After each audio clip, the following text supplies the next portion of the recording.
Cada vez que toco este papel arrugado con sellos del juzgado, recuerdo el día en que alguien se atrevió a escribir que yo ya no tenía casa. Lo traigo doblado junto a mi rosario, en la misma bolsita donde tintinean las llaves viejas que un día me arrancaron de la mano, delante de todos. Ese papel es la prueba de una traición, pero también se volvió mi arma.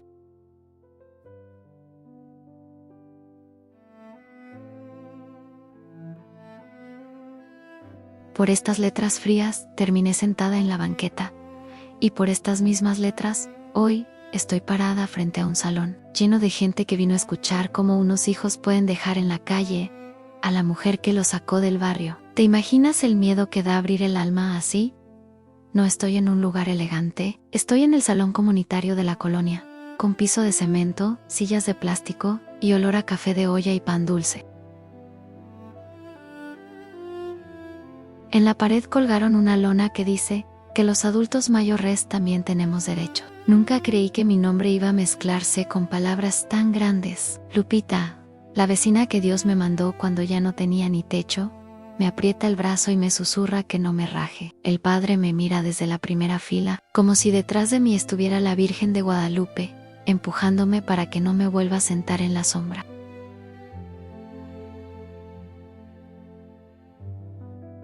Respiro hondo y siento las llaves frías en mi bolsa, como si también quisieran hablar. Antes de contar lo que dice este papel, tengo que regresar a la noche en que empecé a volverme invisible para mis propios hijos. Porque nada de esto empezó aquí, en este salón sencillo. Todo empezó en otro salón, más grande y más presumido, allá en Iztapalapa. La noche en que el licenciado Arturo celebró su éxito y a mí me mandó casi hasta la puerta para que no estorbara en las fotos. Ese día llegué temprano, con mi vestido más decente y los zapatos viejitos, pero bien boleados. El lugar olía a perfume caro y a bocadillos que yo nunca había probado.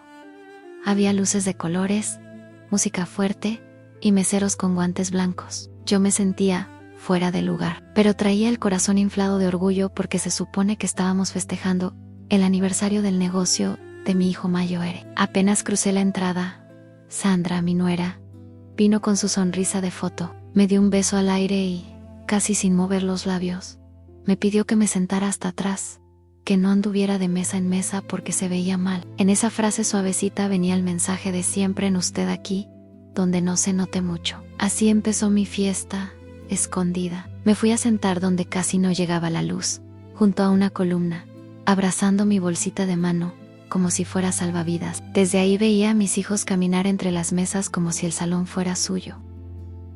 Julio pasó con Karina, su esposa, toda arreglada y pegada al celular. Me lanzaron un saludo rápido, prometieron que luego venían a verme, nunca llegaron. ¿Sabes lo que es sentirte invitada y estorbo al mismo tiempo? Los meseros paseaban charolas, llenas de canapés y copas de vino. Tenía hambre, pero me daba pena levantar la mano. Pensé en cuántas noches había pasado yo vendiendo quesadillas afuera del metro, para que ellos comieran caliente.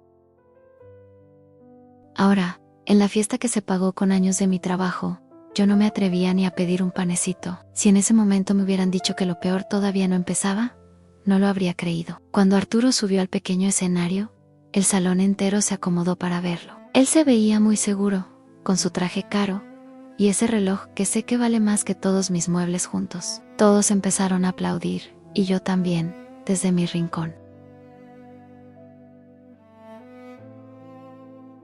En mi cabeza, aún veía al chamaco flaco con uniforme barato, que yo llevaba de la mano al camión para ir a la secundaria. Esperé que, entre tanto discurso bonito, se le escapara aunque fuera una frase sencilla para su madre. Él hablaba de esfuerzo, de estudios, de no dejarse limitar por el barrio, de rodearse de la gente correcta. Mencionó a jefes, a socios, hasta a un maestro de prepa.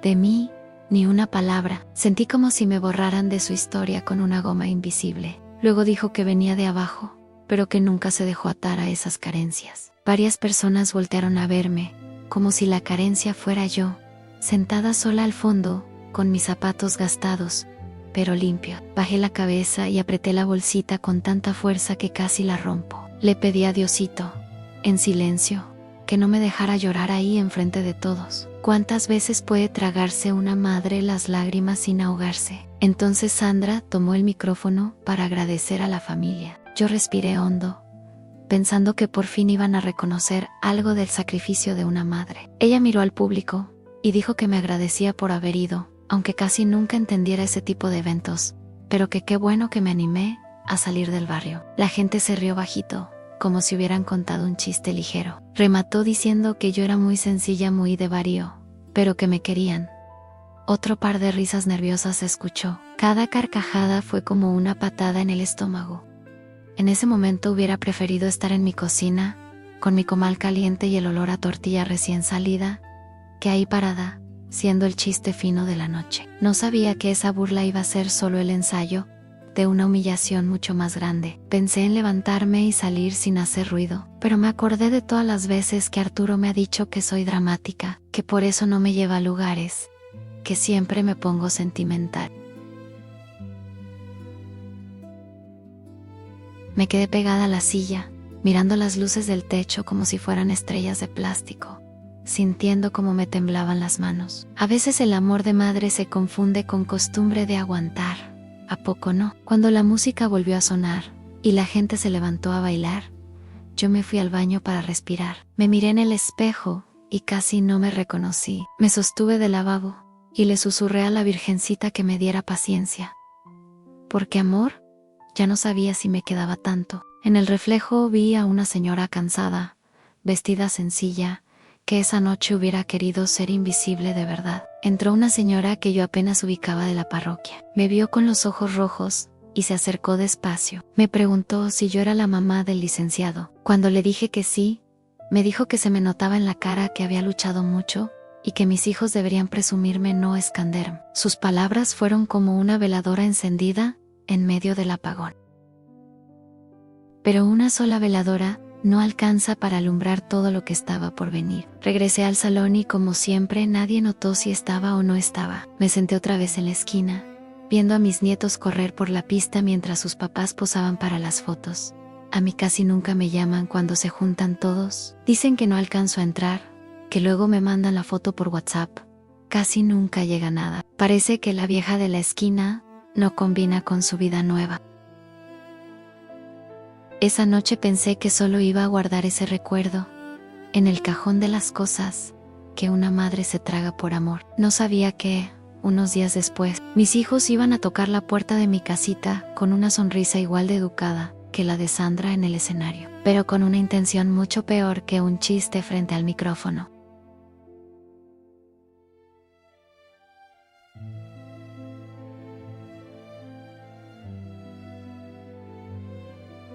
Porque si en ese salón me hicieron sentir que estorbaba en sus vidas elegantes, lo que venía después era más duro, iban a decirme, con palabras bonitas y papeles escondidos, que también sobraba en mi propia casa. Y ahí, comadre, ya no iba a bastar con agachar la cabeza y quedarme callada. Cuando Arturo y Julio llegaron a mi casa unos días después de la fiesta, yo estaba en el patio chiquito, lavando ropa en el lavadero de cemento.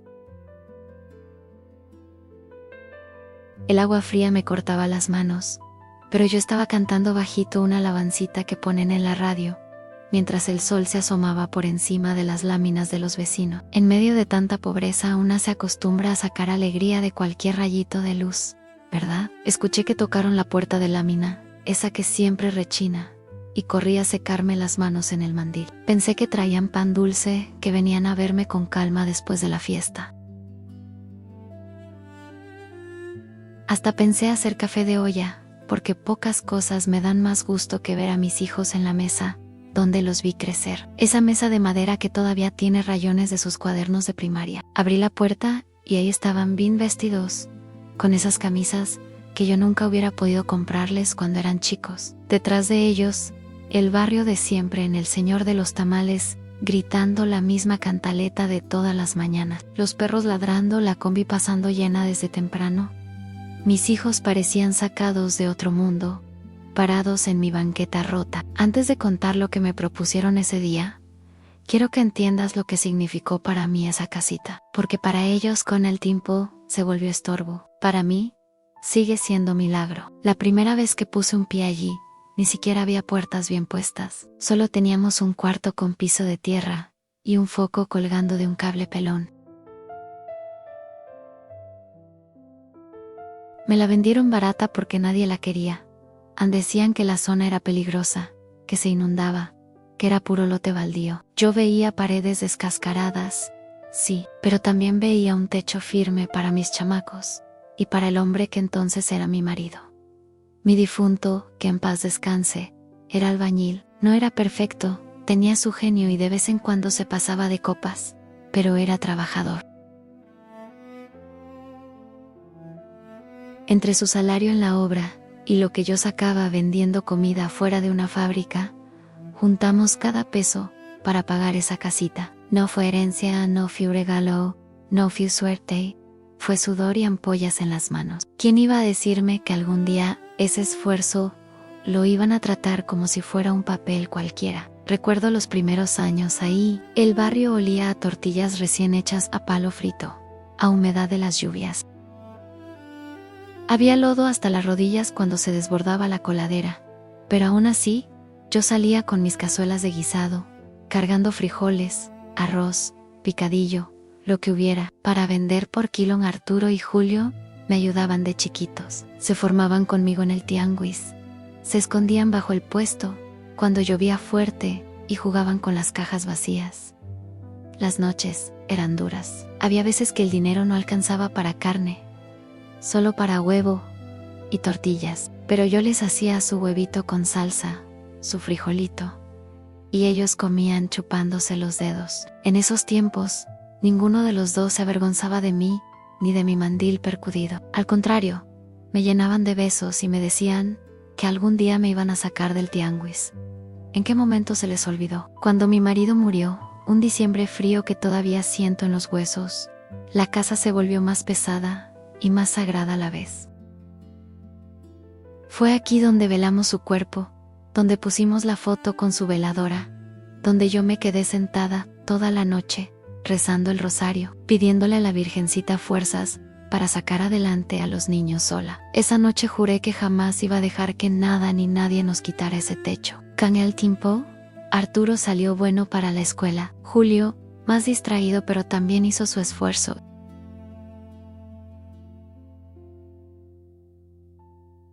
Yo limpiaba casas en colonias más bonitas, recogía ropa de señoras que ni siquiera sabían mi nombre, solo me llamaban la muchacha, aunque yo ya tenía más de 40. Guardaba cada moneda en una latita, soñando con comprar un refri más grande, arreglar el baño, poner piso donde todavía era cemento feo. Cuando Arturo dijo que quería ser licenciado, me dio miedo no poder pagarle, pero él consiguió beca, y yo me comprometí a vender más. Hubo semanas en las que casi no dormía. Me iba de madrugada a la central de abasto a comprar mercancía. Regresaba a poner el anafre, luego salía a limpiar casas, y en la noche regresaba a hacer tortillas a mano. Todo para que mis hijos estudiaran y no tuvieran que romperse la espalda como su padre. ¿No es eso lo que hacemos todas las madres, aunque nadie lo aplauda? Al principio, Arturo estaba orgulloso de contar en la universidad que su mamá vendía comida. Me lo decía riéndose, que sus amigos se peleaban por mis tortas de milanesa.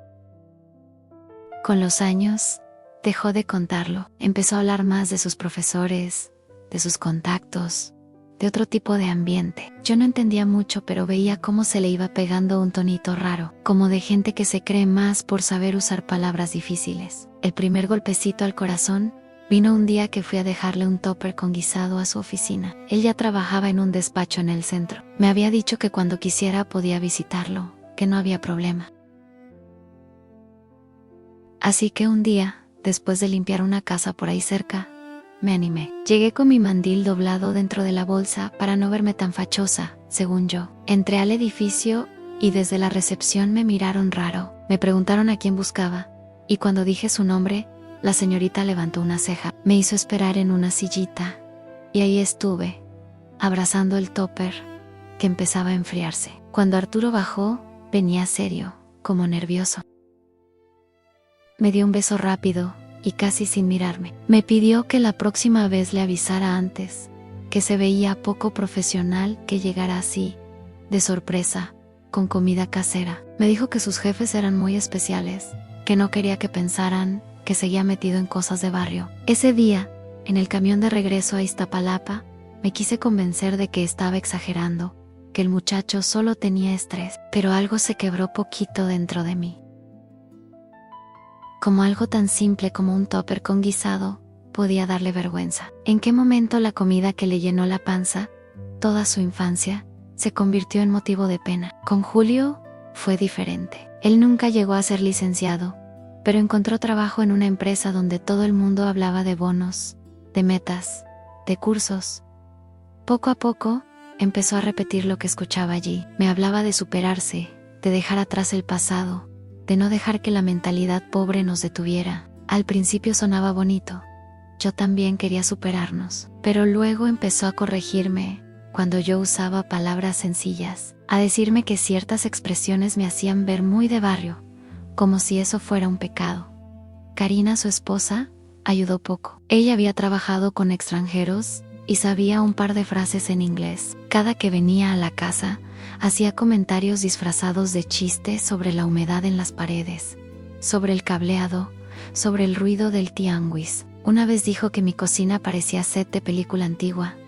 Todos se rieron, yo también, para no quedar mal, pero por dentro sentí que me estaban desarmando ladrillo por ladrillo. Aún con esas cositas que dolían, yo seguía allí, firme con mi fe. Cada domingo me iba a misa de 7.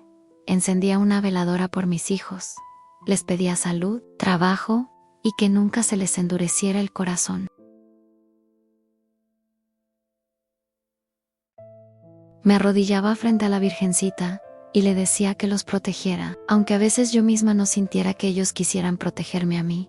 ¿Será que una madre nunca deja de pedir por sus hijos, aunque ellos ya casi no la volteen a ver? En la colonia me conocían todos. Doña María, la de las quesadillas. Doña María, la que siempre trae una sonrisa, aunque venga cargando 1000 bolsas. Cuando alguien se enfermaba, ahí iba yo con un caldito. Cuando faltaba un peso para completar el camión, ahí estaba yo sacando de la bolsita de monedas. Si alguna vez me sentí importante, fue en esas calles de tierra, no en los salones elegantes, donde mis hijos apenas me presentaban. Con el tiempo, empecé a notar que las visitas a mi casa eran cada vez más cortas. Arturo llegaba, miraba alrededor como revisando que todo siguiera igual de humilde, y luego se iba rápido, diciendo que tenía juntas. Sandra casi nunca se sentaba conmigo en la mesa, se quedaba viendo el celular, quejándose del calor o del ruido de los niños en la calle. Yo ponía mi mejor mantel, sacaba mi mejor olla de pozole cuando podía, esperando que se sintieran en casa. Pero ellos ya no hablaban de nuestra casa, hablaban de la casa de mamá, como si fuera otro mundo.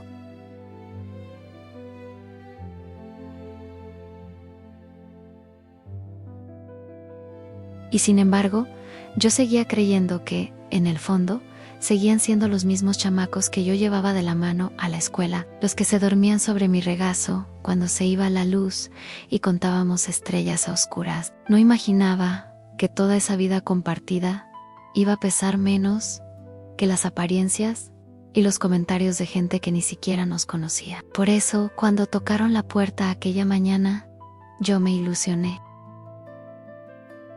Pensé que venían a decirme que organizaríamos una comida familiar, que querían celebrar mi cumpleaños, que se habían dado cuenta de lo mal que me habían hecho sentir en la fiesta. Todavía me daba ese lujo de soñar. No sabía que, detrás de sus sonrisas y sus palabras cuidadas, ya traían en la mente un plan donde mi nombre casi no aparecía. Puro mi casa sí.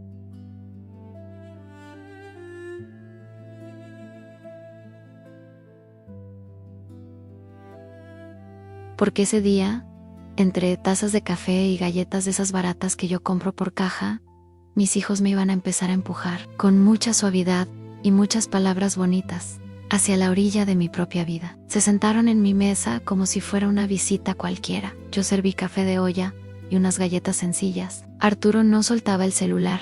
Julio jugaba con la cucharita contra la taza. Ese sonido metálico me ponía nerviosa, como si marcara algo que estaba por caer.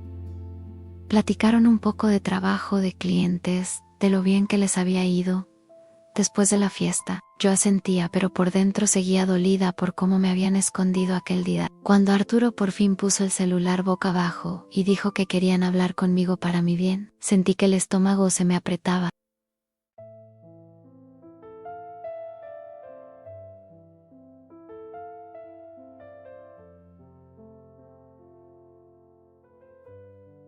Cuando un hijo empieza así, una se llena a la vez de esperanza y de miedo, ¿verdad? Me hablaron de mi edad, de que ya no estaba tan fuerte, de que el barrio estaba cada vez más peligroso. Mencionaron asaltos, pleitos, palazos lejanos. Para ellos sonaba como si yo viviera en zona de guerra. Para mí era la misma colonia donde los vi crecer. Entonces, soltaron la idea.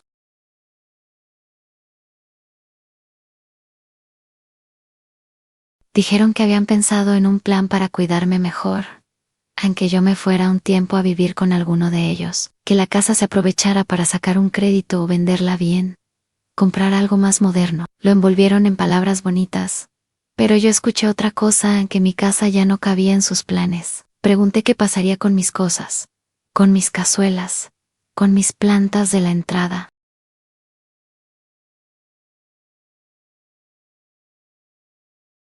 Me respondieron que no me preocupara, que verían que se quedaba y que se tiraba, que no me aferrara a fierros viejos. Así rebajaron años de trabajo mío y de mi difunto a chatarra. Arturo empezó a hablar como licenciado en plusvalía, inversión, patrimonio. Dijo que conocía gente que podía ayudar con los trámites, que si poníamos la casa a nombre de la familia, estaría más segura, que solo necesitaba mi firma. Pero cuando lo miré a los ojos, sentí que en esos papeles, la familia se resumía a sus iniciales. Les pedí tiempo para pensarlo. Les dije que esa casa era lo único realmente mío, que me daba miedo firmar sin entender. Julio aseguró que nadie me iba a quitar nada, que eran solo papeles, que ni iba a notar la diferencia. Arturo remató preguntando si confiaba en mis hijos o no. Cuando se fueron, cerré la puerta y me recargué en ella. Fui al altar de la sala, donde está la Virgen de Guadalupe y la foto de mi marido, Jaime Herodel. Lloré sin hacer ruido, pidiéndole a Dios que me mostrara si eso era ayuda o interés disfrazado. Esa noche casi no dormí cama descalza, tocando las paredes y abriendo y cerrando puertas. Al día siguiente, fui a misa. El padre habló de honrar a padre y madre, de no aprovecharse de su debilidad. Pensé en acercarme al final, pero me dio vergüenza. Sin embargo, en los días siguientes, cada llamada de mis hijos terminaba en lo mismo, en la casa. Me hablaban de lo que valía el terreno, de lo difícil que sería para mí mantenerlo sola, de lo conveniente que sería invertir. Mientras tanto se acercaba mi cumpleaños número 65. Arturo y Julio me dijeron que no organizara nada, que ese año ellos se encargarían, que querían que me sintiera reina. Las vecinas me preguntaban si habría pozole y música, si vendrían los nietos. Yo decía que sí, que mis hijos traían sorpresa, pero en la noche me preguntaba si esa sorpresa iba a ser una fiesta o un adiós elegante. Unos días antes del cumpleaños, Arturo llegó solo con una carpeta negra. Dijo que por fin había arreglado todo para mi regalo, un movimiento legal para que la casa estuviera más segura, para que yo no batallara con trámites si me enfermaba, que solo faltaba mi firma. Le pregunté si eso significaba que la casa dejaría de estar a mi nombre. Se rió, dijo que la casa seguía siendo de la familia, y soltó otra vez palabras que a mí se me resbalaban: an sucesión, cláusulas, usufructo. Esa noche abrí mi libreta de gastos, y en una esquina, escribí an no firmar nada. Sin entender, an lo subrayé. Me quedé viendo esa frase como si fuera un aviso pegado en la puerta. Pero también sabía que, frente a un notario, mi entender valía menos que el título de licenciado de mi propio hijo. ¿Cómo se defiende una señora de barrio en un mundo de palabras que no son las suyas? El día de mi cumpleaños, amaneció fresco. Me puse mi mejor blusa y guardé el rosario en la bolsa. Antes de salir, acaricié el marco de la puerta y le pedí a la Virgencita que cuidara mi casa. Arturo pasó por mí en su coche. Dijo que primero teníamos que hacer una parada rápida y luego si todos nos veríamos para o comer.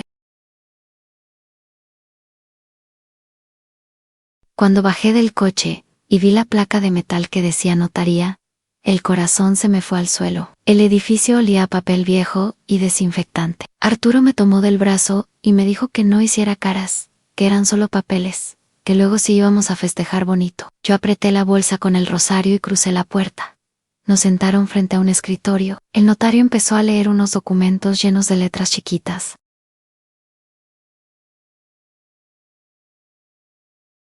Yo solo alcanzaba a oír palabras sueltas en transmisión de propiedad, precio, venta, inmueble. Cada vez que escuchaba casa, mi corazón latía más fuerte. Volteé a ver a Arturo. Él sonrió, seguro, y me dijo bajito que firmara tranquila, que él ya había revisado todo, que cómo iba a ser algo que me perjudicara. Pensé en pedir tiempo en Leventhal, en decir que no entendía, pero recordé cuántas veces me había llamado dramática, cuando algo no me parecía. Me dio miedo hacer un escándalo en mi propio cumpleaños. Tomé la pluma, estaba fría. El notario señaló el espacio en blanco donde iba mi nombre completo. Mis manos temblaron. Cerré los ojos un instante y le pedí a la Virgencita que me detuviera si eso estaba mal. Abrí los ojos y estampé mi firma. Fue un trazo cualquiera, como los que hago al firmar los recibos de luz. Nadie dijo nada, solo pasaron la hoja. Pero ese día, sin saberlo, había entregado la llave más importante de mi vida. Aún no imaginaba que esa firma me iba a llevar muy pronto a la banqueta, con mis cosas tiradas frente a todo el barrio. Después de la notaría, Arturo me llevó a comer a un restaurante donde yo casi nunca hubiera entrado sola. Había manteles blancos, copas brillando, meseros que parecían más elegantes que los mismos clientes. Dijo que quería consentirme por mi cumpleaños, que me lo merecía. Yo sonreí, pero sentía una piedra en el pecho que ni el postre más caro podía deshacer.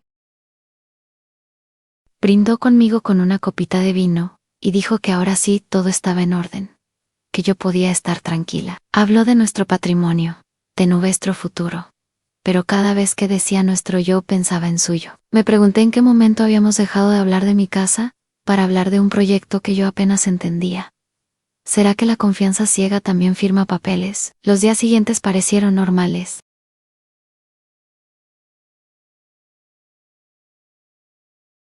Yo seguía con mis quehaceres, con mis comidas encargadas, con mis rezos de siempre, pero empecé a notar cosas raras. Arturo llegaba con gente que no conocía, caminaban por la casa midiendo paredes, tomando fotos, murmurando en números. Cuando les pregunté, dijeron que estaban viendo opciones para remodelar, que no me preocupara, que todo era para mejorar.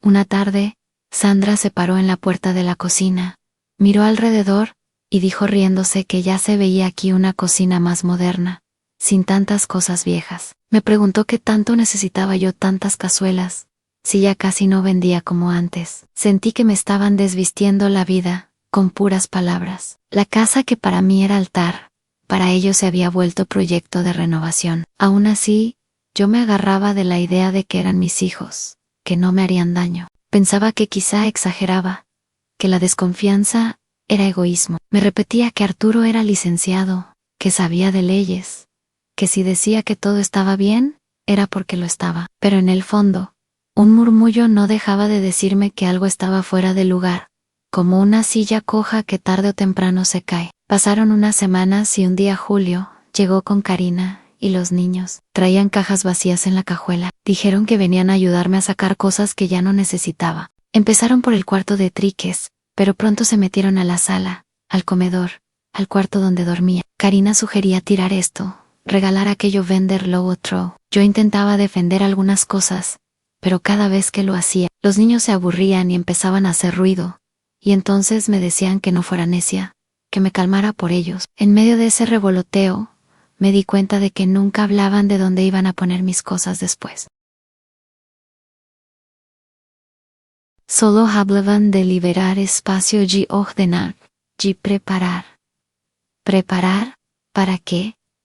Nadie me lo decía de frente, y yo, como muchas madres, preferí no hacer la pregunta exacta para no escuchar la respuesta que me iba a romper. La verdadera respuesta llegó una mañana que amaneció nublada, con olor a tierra mojada, como si el cielo supiera algo que yo todavía no. Estaba calentando café de olla cuando escuché golpes fuertes en la puerta, No eran los toquecitos de mis vecinas. Eran golpes secos, como de alguien que viene a cobrar una deuda. Abrí y me encontré a un señor de traje con un folder en la mano, acompañado por 2 policías y un hombre más joven, que no conocía. Detrás, discretas pero presentes, estaban Sandra y Karina. Más atrás, asomándose desde la esquina de la calle, los vecinos, curiosos como siempre que pasa algo raro en la colonia. El señor de traje se presentó como actuario del juzgado.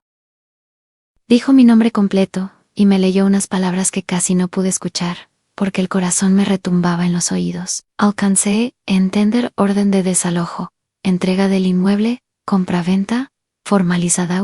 Me quedé helada. Pregunté qué significaba exactamente. Él, con voz cansada de quien repite lo mismo todos los días, dijo que esa casa ya no era mía, que tenía que desalojarla para entregarla al nuevo propietario. Sentí que el piso se abría bajo mis pies. Maera Sandra, que evitó mi mirada. Busqué a mis hijos. Arturo apareció unos segundos después, llegando en su coche, muy serio. Julio venía detrás, mirando al suelo. Me dijeron que no hiciera drama, que ya lo habíamos hablado, que yo misma había firmado, que no estaba en la calle, que podía quedarme un tiempo con ellos, mientras se veía que seguía. Les pregunté si de verdad habían vendido mi casa. Nadie me lo quiso decir directo.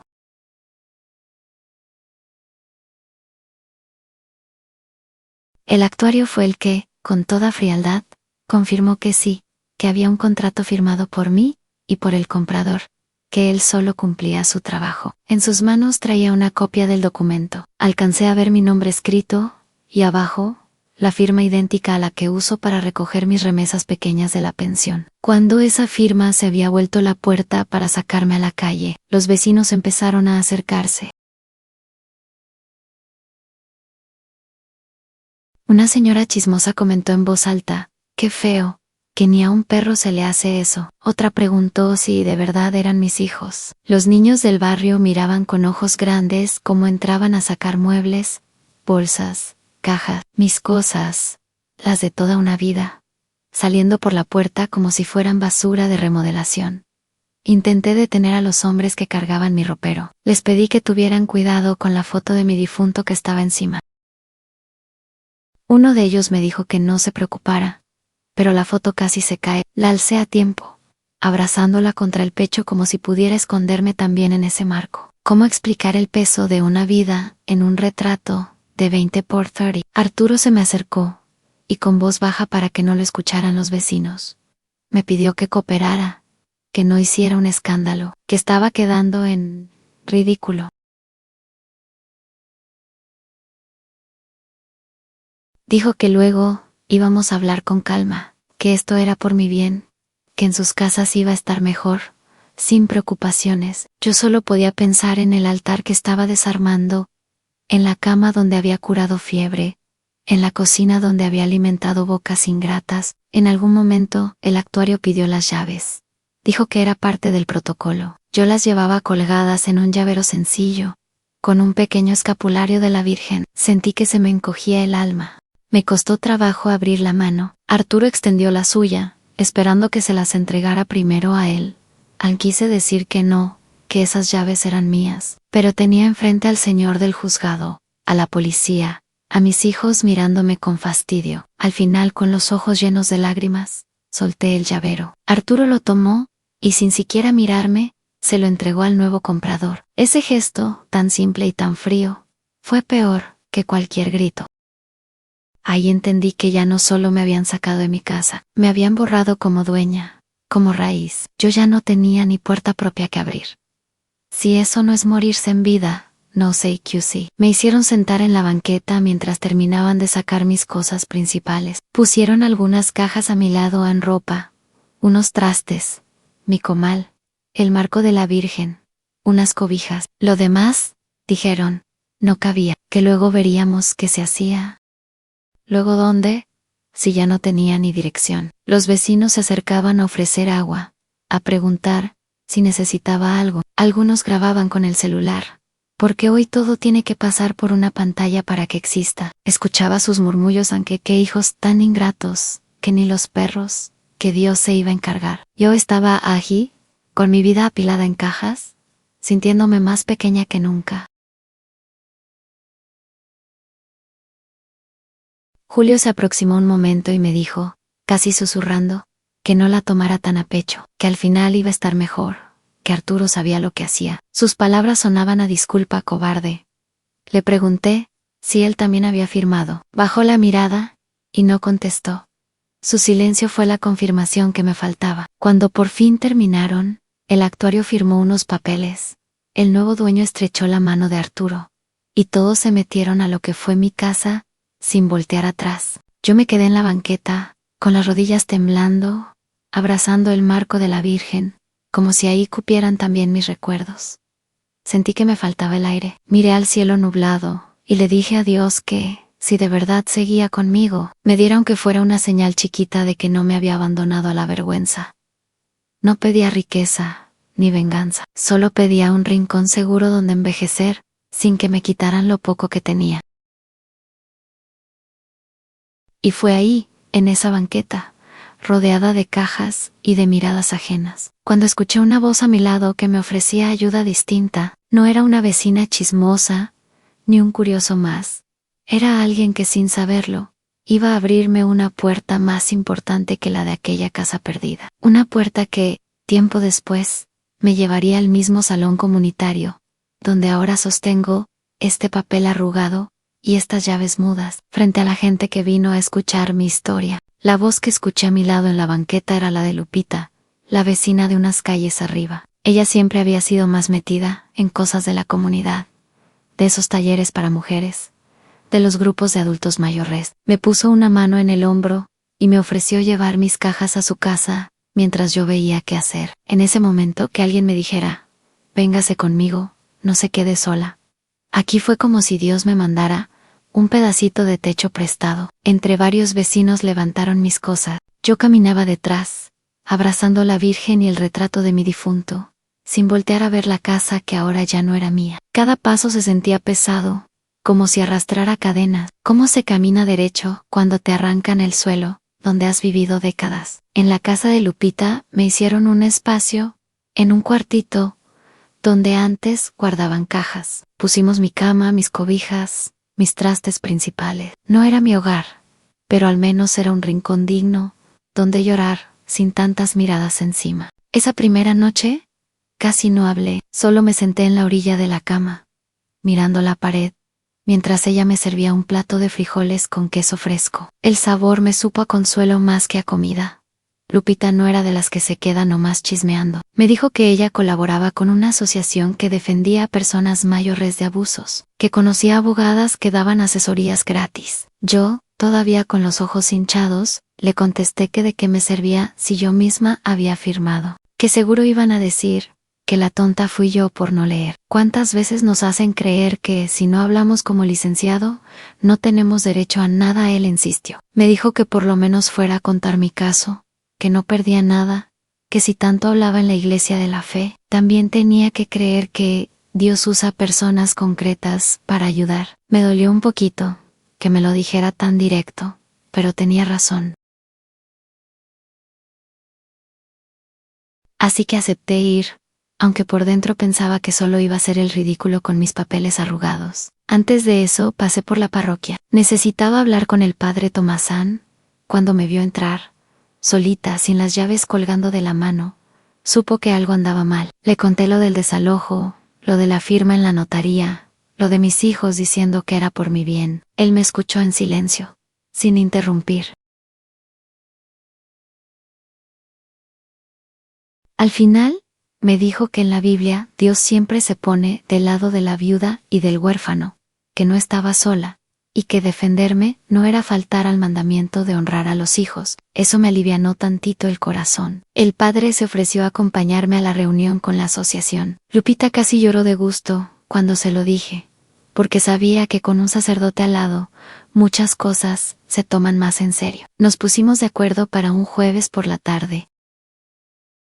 Yo me preparé como si fuera a una audiencia importante. Me puse mi mejor falda, guardé en una bolsita todos los papeles que tenía, desde el recibo de predial más viejo, hasta esa copia de la orden de desalojo que el actuario me dejó, casi por obligación. La oficina de la asociación quedaba en un localito sencillo, con paredes llenas de carteles que hablaban de derechos, de violencia familiar, de orientación legal. Al entrar, sentí vergüenza, como si fuera yo la que había hecho algo malo. Una muchacha joven me ofreció asiento y me preguntó si quería agua. Yo apenas podía sostener el vaso sin que me temblaran las manos. La abogada que nos atendió se llamaba Elena y era seria, pero sus ojos eran suaves. Me pidió que le contara todo desde el principio. Empecé por la fiesta en el salón elegante. Seguí por las visitas con pretexto de ordenar la casa, la firma en la notaría el día de mi cumpleaños, y terminé con la escena de la banqueta. Mientras hablaba, sentía que se me abría otra vez la herida, pero también que sacaba, palabra por palabra, la espina que mis hijos me habían clavado. Elena tomaba notas y me hacía preguntas raras para mí, pero necesarias. Ansí me habían explicado el contenido del documento. Si alguien me leyó en voz alta, si me dijeron claramente que era una venta, si yo había recibido todo el dinero que ahí decía. Cuando le dije que nadie me leyó nada completo, que solo me dijeron que era para proteger la casa, me miró con una seriedad distinta. Me preguntó cuánto me habían dado en efectivo. Le respondí la cantidad. Ella me mostró en la copia del contrato que el precio de venta era mucho mayor. Ahí entendí que no solo me habían mentido en las palabras, también en los números. En ese papel casi duplicaban lo que realmente llegó a mis manos, como si yo no supiera sumar. Elena me explicó que eso podía ser señal de simulación, de un negocio chueco, y que además había algo que se llama vicio de consentimiento, cuando alguien firma sin entender el alcance verdadero del documento. Híjole, pensé, ¿será que esa palabrota complicada era precisamente lo que me habían hecho? La abogada dijo que el caso no era fácil, pero tampoco imposible.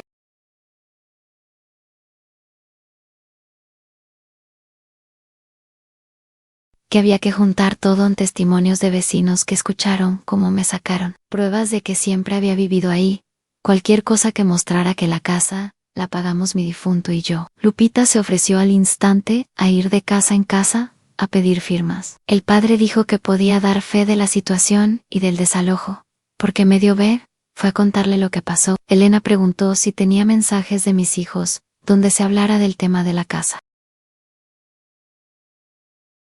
Yo saqué mi teléfono viejito, casi solo sirve para llamadas y mensajitos sencillos. Les enseñé algunos textos donde ellos me presionaban para firmar, pero eran palabras muy cuidadas, nada que dejara ver la trampa. Ella suspiró y dijo que la gente hoy hace muchos planes por WhatsApp, que a veces ahí se les sale la verdad. Me dio coraje no tener un celular más moderno, porque sentí que se me escapaban pruebas por los dedos. Fue entonces cuando Lupita recordó algo.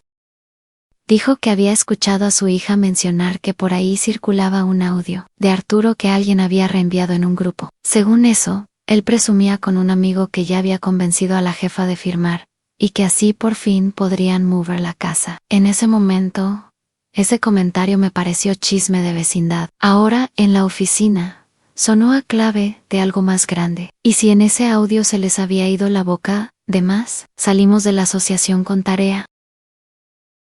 Teníamos que conseguir ese audio, buscar más mensajes, revisar el expediente en el juzgado. Elena nos dio una hoja con los pasos y se ofreció a acompañarnos al tribunal otro día para pedir copia completa del contrato y de todas las actuaciones. El padre Tomás dijo que la parroquia podía prestar el salón comunitario si algún día era necesario hablar del caso ante más gente, para que supieran que esto le puede pasar a cualquiera.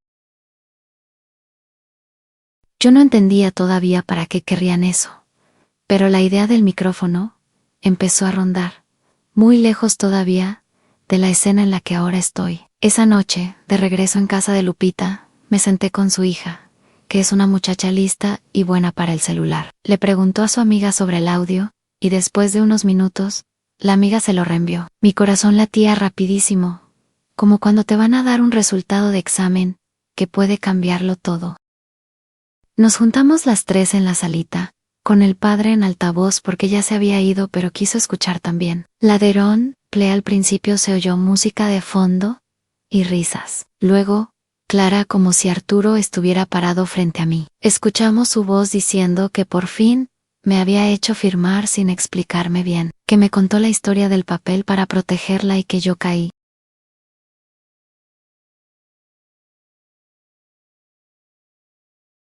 Dijo incluso que si algún día reclamaba, no iba a saber ni por dónde empezar, porque la jefa ni Lee vi en esos contratos. Cuando escuché eso, sentí que el aire se congelaba. Elena tenía razón. A la gente se confía demasiado en lo que manda por WhatsApp. Ese audio no solo mostraba su burla, también era una confesión clarita de que me engañaron.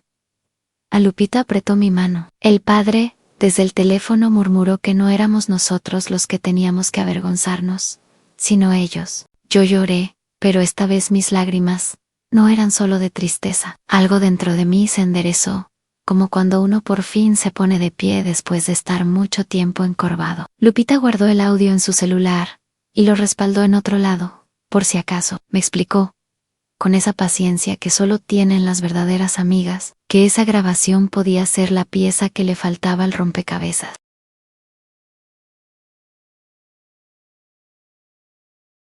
Yo acaricié el rosario en mi bolsa y le di gracias a Diosito por haber dejado que la lengua de mi hijo se soltara justo donde más nos convenía. Al día siguiente, regresamos con Elena, le pusimos el audio. Ella lo escuchó concentrada, moviendo apenas la cabeza. Cuando terminó, sonrió por primera vez desde que la conocí. Dijo que con eso, más los papeles y los testimonios, teníamos un caso fuerte para demostrar el engaño, anular la venta y exigir justicia. Que no iba a ser inmediato ni fácil, pero que ese audio era como un candil prendido en medio del túnel. Yo salí de ahí distinta. La casa seguía sin ser mía en los papeles. Seguía durmiendo en un cuarto prestado. Seguía sintiendo el corazón partido en 1000 pedazos por la traición de mis hijos. Pero ya no me sentía solo víctima. Sentía que me estaba convirtiendo en testigo de algo más grande. La prueba había nacido, y con ella, una esperanza que ni los trajes finos, ni las notarias podían apagar. Lo que yo no sabía todavía era que ese mismo audio, que ahora guardábamos como tesoro secreto, iba a sonar algún día en el micrófono del salón comunitario, frente a los mismos vecinos que me vieron sentada en la banqueta con mis cajas, y que ahí, por primera vez, los aplausos no serían para el licenciado exitoso, sino para la vieja de barrio, que se atrevió a decir la verdad. Elena se movió rápido.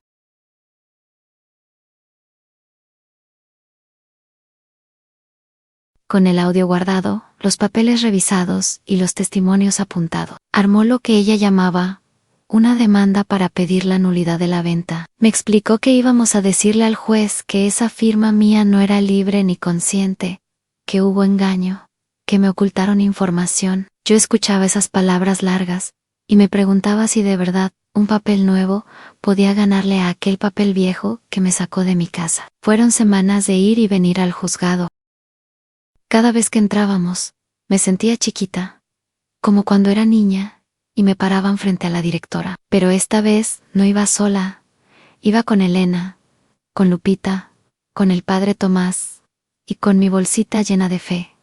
Entregamos escritos, fotocopias, testimonios. El juez aceptó escuchar mi caso, y pidió que citaran a Arturo, a Julio, y hasta al supuesto comprador. ¿Te imaginas lo que es ver el nombre de tus hijos en un documento como demandados? Mientras el proceso avanzaba, la vida en la colonia seguía. Pero mi historia ya no era solo chisme de banqueta. Lupita y el padre empezaron a hablar con otras señoras en los grupos de la parroquia, explicando lo que me había pasado. Varios dijeron que conocían casos parecidos, que también les habían hecho firmar cosas raras. Elena propuso entonces usar el salón comunitario para hacer una plática abierta, para que nadie más firmara a ciegas por confianza familiar. Cuando me lo dijeron, me dio miedo.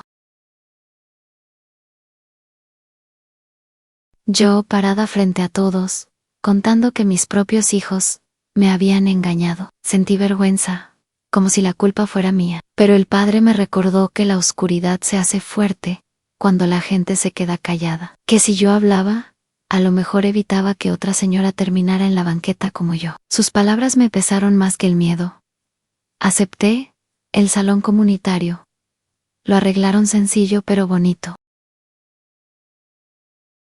Pusieron sillas de plástico, una mesa al frente, un micrófono prestado por la parroquia, y una olla grande de café de olla para después de la charla. En la entrada colgaron una lona que decía que las personas mayores también tenemos derechos. Ver esas palabras junto a mi nombre me dio un nudo en la garganta. El día del evento, el barrio entero parecía enterado. Llegaron vecinas, señores que apenas saludaban, muchachas jóvenes, hasta algunos muchachos que solo iban por curiosidad. El padre se sentó en primera fila.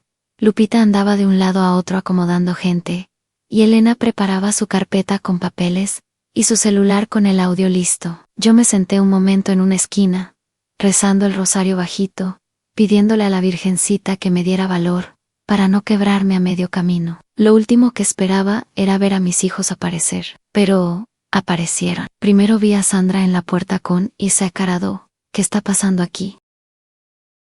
Detrás venía Arturo, serio, y Julio, nervioso, con Karina pegada a su hombro. Se quedaron parados al fondo, como si estuvieran en un funeral ajeno. Supongo que alguien les avisó que iban a hablar de ellos, que su mamá ya no estaba tan calladita como antes.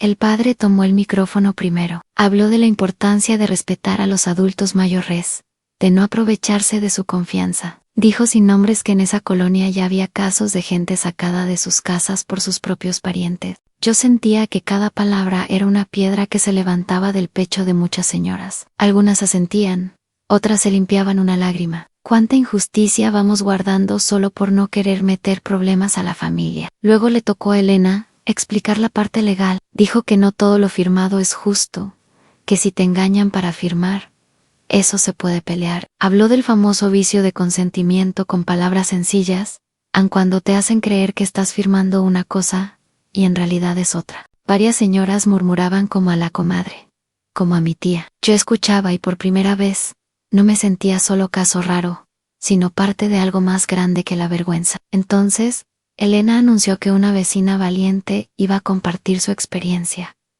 Sentí que las rodillas se me aflojaban. Lupita me apretó la mano. El padre me miró con esos ojos de ánimo.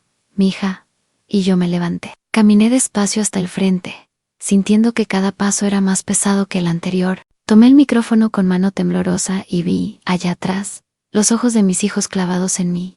Empecé contando cosas sencillas en mi vida, en la casa, como la habíamos pagado con mi difunto, los años vendiendo comida, las tardes de tianguis, las noches de lluvia, donde el techo resistía gracias a las manos de su padre. Luego hablé de la fiesta en el salón elegante, de las primeras humillaciones, de las visitas con cajas, de la notaría el día de mi cumpleaños. A ratos tenía que detenerme para respirar, porque la voz se me quebraba y se iría. Nadie me pedía que no fuera dramática. Al contrario, a la gente escuchaba en silencio, algunos con los ojos llenos de lágrimas, otros apretando los labios de coraje. Cuando llegué a la parte del desalojo de la banqueta, de las cajas, escuché suspiros y un no manches ahogado por ahí. Al fondo, vi a Arturo cruzarse de brazos, como si quisiera poner una barrera entre él y mis palabras. Entonces, Elena, con todo el cuidado del mundo, preguntó si podía compartir un pedacito del audio que teníamos, sin decir nombres. Yo asentí. Ella conectó su celular a una bocina prestada y pidió a todos que pusieran atención. En el salón se hizo un silencio pesado, de esos que hasta el ruido de la calle parece respetar. Se escuchó la voz de Arturo, clara, riéndose, diciendo que ya me había hecho firmar sin explicarme bien, que me contó lo del papel para protegerla, y que yo caí. Se oyó también cuando dijo que yo ni leía esos contratos, que si un día reclamaba, no iba a saber ni por dónde. Cada frase era una cachetada. A mitad del audio, varias personas voltearon al fondo, buscando al dueño de esa voz. Ahí estaba mi hijo, el licenciado, con la cara blanca, como papel. Sandra intentó decir algo, pero se quedó callada, cuando vio que todos la miraban con ojos duros. Julio bajó la cabeza, como si quisiera desaparecer. Karina apretaba el bolso contra el pecho. En cuestión de segundos, la vergüenza que había vivido años pegada a mí,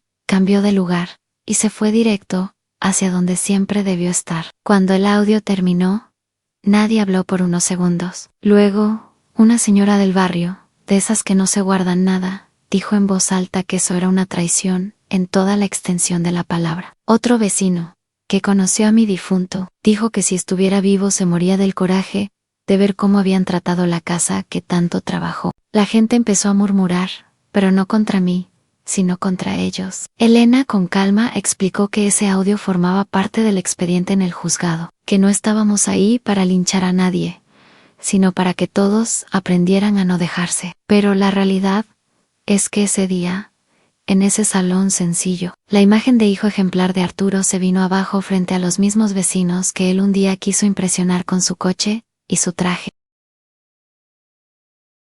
Poco tiempo después de esa reunión, vino la cita más importante, la audiencia ante el juez. Ahí nos vimos todos, pero ya no en el salón del barrio, sino en una sala fría, llena de bancas y expedientes. Yo llevaba mi rebozo, mi rosario, y el recuerdo fresquecito de los aplausos que la gente me dio al final de la plática en el salón comunitario, cuando me dijeron que no estaba sola.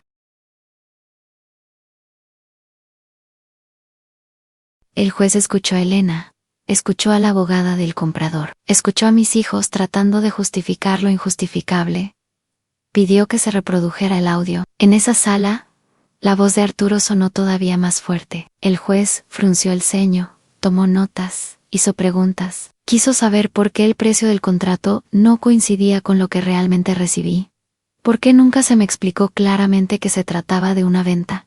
¿Y por qué en ese audio se hablaba de hacerme firmar sin entender? El rostro de mis hijos se fue desdibujando. Ya no eran los hombres seguros del salón elegante, ni los que medían mi casa como proyecto de inversión. Eran dos chamacos acorralados por sus propias palabras, frente a un juez que les preguntaba cosas que no podían contestar sin contradecirse. Por primera vez en mucho tiempo, no fui yo la que se sintió juzgada por hacer drama. Al final de la audiencia, el juez dijo que necesitaba unos días para analizar todo y dictar resolución.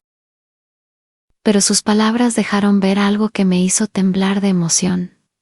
Dijo que veía indicios claros de engaño, que la voluntad de una persona mayor no puede manipularse así, y que en estos casos, el derecho no estaba del lado de la fuerza, sino de la justicia. Elena me apretó el brazo. Yo cerré los ojos y le di gracias a Dios. Salimos del juzgado, sin saber todavía la decisión final, pero con otro peso en el ambiente. En el pasillo, la gente miraba a Arturo y a Julio con curiosidad, no por admiración. En el barrio ya no se hablaba del licenciado exitoso, sino de los que casi dejan a su mamá en la calle. La vergüenza había cambiado de dueño, aunque el papel con mi nombre seguía, de momento, en un archivero de tribunal. Lo que faltaba por ver era si esa vergüenza iba a convertirse en arrepentimiento verdadero o solo en coraje porque los habían desenmascarado. Y sobre todo, faltaba saber qué diría el juez en su resolución. Si me devolvería la casa que levantamos con sudor, o si tendría que seguir cargando mis recuerdos en cajas prestadas. El día que dieron la resolución del juez, amaneció soleado, como si la ciudad entera se hubiera puesto de acuerdo para no nublarme más el corazón. Yo casi no dormí la noche anterior.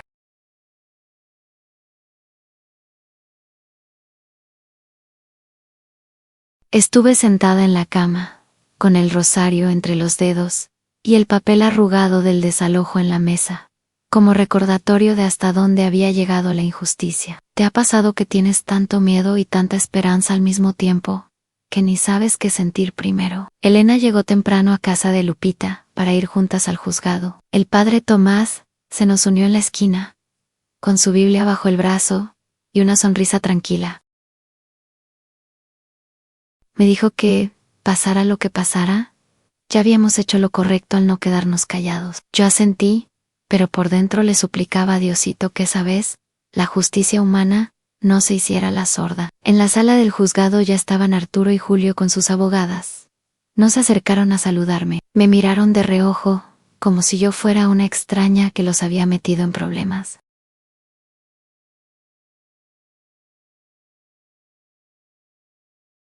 Sandra y Karina se quedaron en el pasillo, hablando en voz baja, mirando el celular como si ahí estuviera otra realidad que les gustara más a mí. Dolió verlos así, tan lejos, pero al mismo tiempo pensé que más lejos se habían ido el día que me dejaron en la banqueta. El juez entró, y todos nos pusimos de pie. Empezó a leer su resolución con esa voz monótona que tienen cuando leen cosas importantes todos los días. Yo solo alcanzaba a oír pedazos, pero cada frase me iba abriendo un rayito de luz. Habló de engaño, de desproporción en el precio, de abuso de confianza hacia una persona mayor. Dijo que había quedado demostrado que yo firmé, creyendo que protegía mi casa, no vendiéndola. ¿Te imaginas oír por fin a alguien con poder decir en voz alta lo mismo que tú gritaste por dentro tantas noches? Luego vino lo que para mí sonó como un milagro. Declaró nula la compraventa. Ordenó que el inmueble regresara legalmente a mi nombre y que se revertieran todos los registros.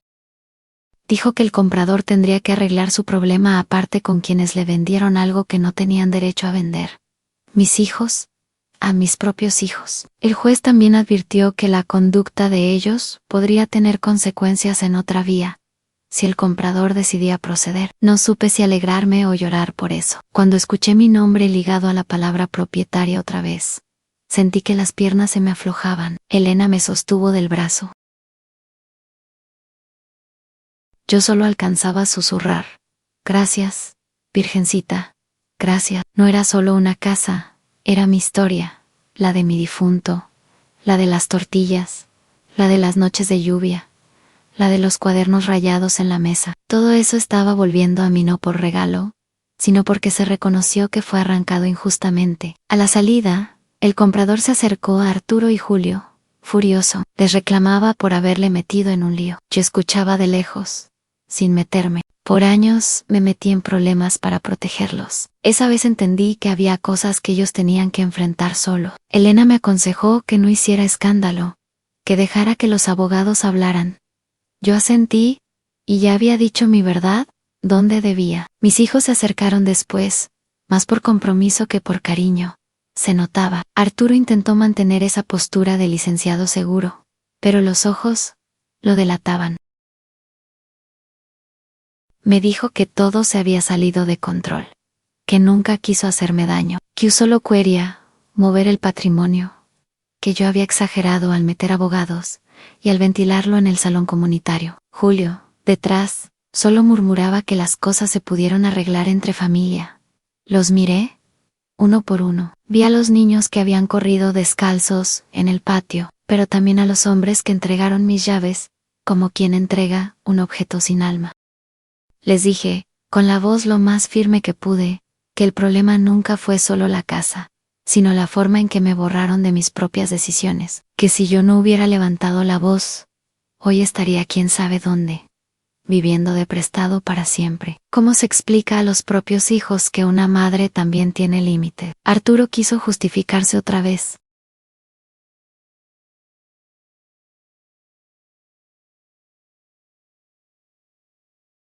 Dijo que en todos lados se hacen movimientos así, que la gente no entiende de inversiones, que yo me dejé influenciar por vecinos envidiosos. Le respondí que los vecinos no fueron los que me hicieron firmar engañada, que el audio donde se reía de mí no lo grabó nadie más que Lan. Julio me pidió que no fuera tan dura, que al menos me habían ofrecido su casa. Lo miré a los ojos y le pregunté si él hubiera aceptado que yo le vendiera su casa a otro sin decirle. Se quedaron callados.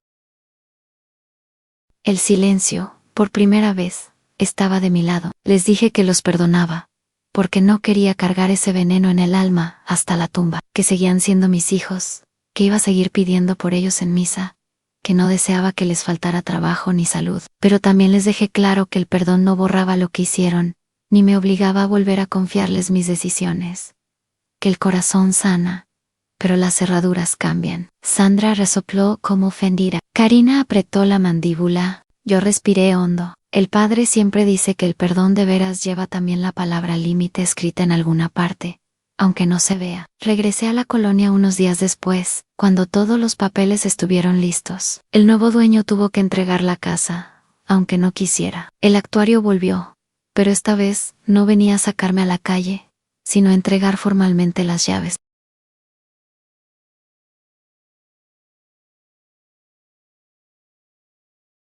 Me las puso en la mano, mirándome a los ojos, y dijo que así como la ley un día me había desalojado, Ahora reconocía su error. Yo sentí que me ardían los dedos cuando cerré la mano sobre ese llavero con la Virgencita. Los vecinos se juntaron otra vez en la banqueta, pero no para verme llorar, sino para aplaudir. Algunos gritaron que la justicia sí existe de vez en cuando, otros dijeron que gracias a lo que me pasó, ya no iban a firmar nada sin asesorarse. Lupita lloraba más que yo.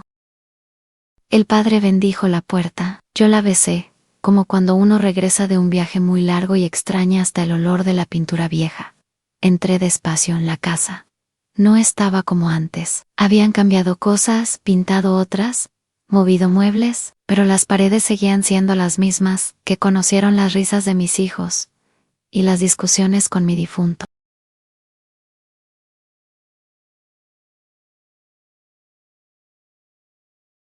Me paré en medio de la sala y le dije a Diosito que gracias por devolverme no solo un techo, sino la oportunidad de terminar mis días en el lugar donde aprendí a aguantar y ahora a defenderme. Con el tiempo, hice algunos cambios, arreglé filtraciones, pinté la fachada, volví a colgar la foto de mi marido justo donde siempre estuvo. También puse un cuadro nuevo de la Virgen que me regaló el padre Tomás, con una dedicatoria que dice que la justicia tarda, pero llega. Y sobre todo, hice un pequeño altar con una veladora para las personas que han vivido historias como la mía, y todavía no encuentran salida. ¿De qué sirve que a una le vaya un poco mejor, si no se acuerda de las que siguen atrapadas? Mis hijos, después de la resolución, se alejaron un tiempo. Supongo que necesitaban que bajara el ruido del chisme, que se les olvidara un poco la vergüenza que pasaron. Un día, meses después, Arturo se apareció en la puerta. Tocó suave, como cuando era niño, y se le olvidaban las llaves. Abrí, con el corazón acelerado. Venía sin traje, con ropa sencilla. Me dijo que estaba yendo a terapia, que había hablado con un sacerdote de otra parroquia, que estaba intentando entender por qué fue capaz de hacerme eso. No me pidió que lo justificara, solo que lo escuchara. Me contó que cuando empezó a mezclarse con gente importante, se avergonzaba del barrio, de mí, de mi forma de hablar. Pensaba Q. Entre más se alejara de sus orígenes, más valdría. Y que un día despertó dándose cuenta de que, en ese intento de ser otro, casi se queda sin madre. No le dije que estaba bien. No le dije que no pasó nada. Le dije que sí pasó, y que estuvo muy mal. Que el perdón no borra la memoria, pero la hace menos pesada. Le aclaré que no íbamos a volver a la confianza de antes, que ya no iba a firmar nunca nada sin que alguien independiente lo revisara, que si quería venir a verme, la puerta estaba abierta como hijo, no como licenciado, ni como administrador de mi vida. Él lloró por primera vez en años, como cuando era niño, y se raspaba la rodilla. Lo abracé, pero por dentro mantuve firme ese hasta aquí que tanto me había costado aprender. Con Julio fue parecido. Llegó tiempo después, lleno de disculpas, diciendo que se dejó llevar, que nunca tuvo el valor de contradecir a su hermano.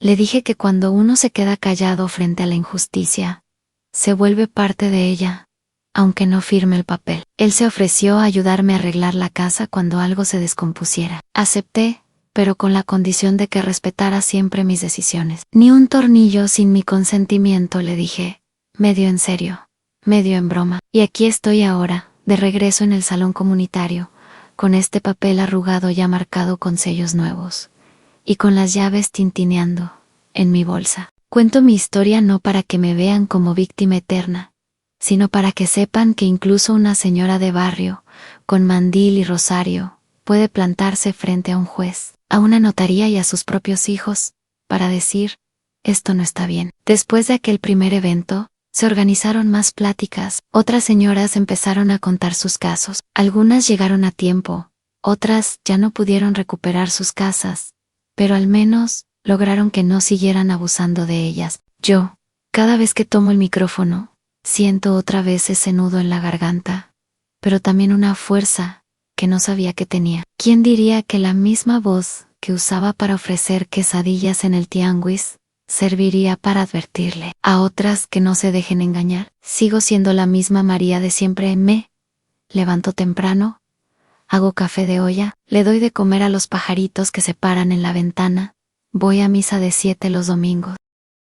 La diferencia es que ahora sé que mi dignidad no es negociable, que mis firmas valen, que mi palabra también cuenta. Mis hijos, poco a poco, han ido entendiendo que no soy un mueble que se mueve de casa en casa, sino una persona con historia y derechos. Si algún día pasas por Iztapalapa y ves un salón comunitario lleno de gente escuchando a una señora que habla de papeles, de fe y de casas humildes, puede que sea yo.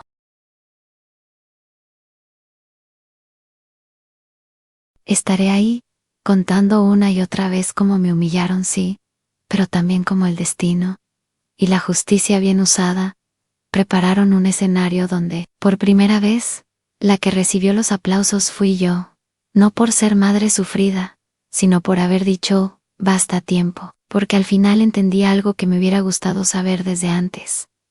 Una cosa es perdonar de corazón, y otra muy distinta es entregar las llaves de tu vida sin leer lo que dice en la puerta.